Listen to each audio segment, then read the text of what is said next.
we're going to take a look at the mini decks. Right? So this is a normal size poker dimensions advanced army card. These are one of the mini cards, right? So get an idea of the size difference there.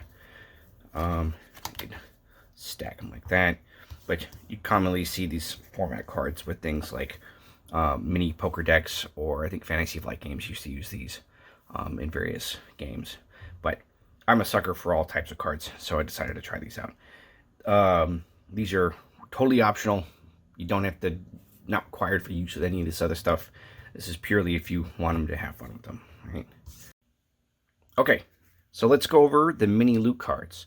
In a mini loot deck, it's actually quite a bit larger than a deck. It's, I think, almost 300 cards. You have gold coins, or gold in general, right? You've got your high value, and then you've got your jewels and gemstones. Okay, so let me scoot these down. All right, we'll go over this real quick. So if you don't like tracking wealth on paper, so I think my daughter does not, my wife does. So there was a request to make what amounted to Monopoly money that we can use during our games, so she could just pay for everything in cash instead of a medieval checkbook. Okay. All right, so you get increments of 1, 5, 10, 15. Okay. 25. Some of these increments should look familiar. Makes it easy so when you do encounter them while searching for things and getting rewarded, you just get, there you go. All right, and then for larger values, we've got gold ingots worth 100. You got a stack of ingots worth 500. And then you've got, once you get up into the thousands, you've got fancy stuff like golden skulls. Okay. And that is your gold. Okay.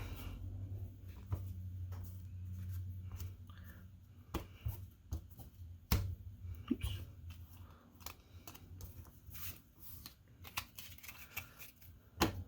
All right, and then for your gems, you have your large gemstone that you find in a boot or a hat or like a skeleton's pocket. Those are worth 35. We've got those right here, and you've got a variety of different types of gemstones. So, you got malachite, aquamarine, citron. You got enough to have a variety here so it doesn't get stale as you're awarding these as they're found. It's always nice to have a little variety, and it gets to show off the art a little bit.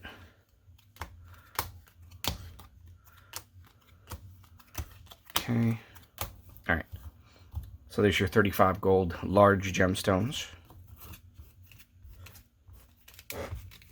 Okay. Got a variety there. And then your precious stones, if you get a little bigger, now you find that small chest filled with gems and jewels right there. Okay.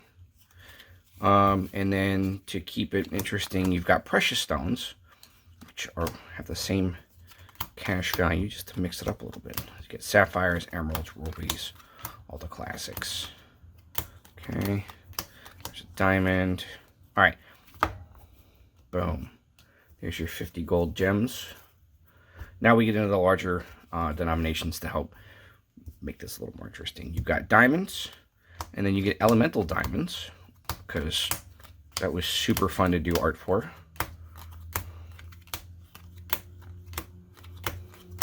All right, you get plain old diamonds, you got your fire diamonds, your sea diamonds, and your sky diamonds. Okay, so this is all elemental aligned. And diamond is carbon anyway, so this could technically be your earth aligned one if you wanted to go that route. Then you have your 500 gold ones. You've got a black diamond, you have a shadow gem, blood gem, and then your 1,000 gold gemstone will be your eldritch gem, right? Which is like crystallized orichalcum. That's the loot card set. Real quick note, last note on the mini cards. I found a way to store them because they're like double wide or half wide poker cards. I just took a normal deck box and I split it down the middle with some cardstock, made little dividers, and they're easy to store and sort just like that. All right, and here I have a little room left over for a deck of normal cards.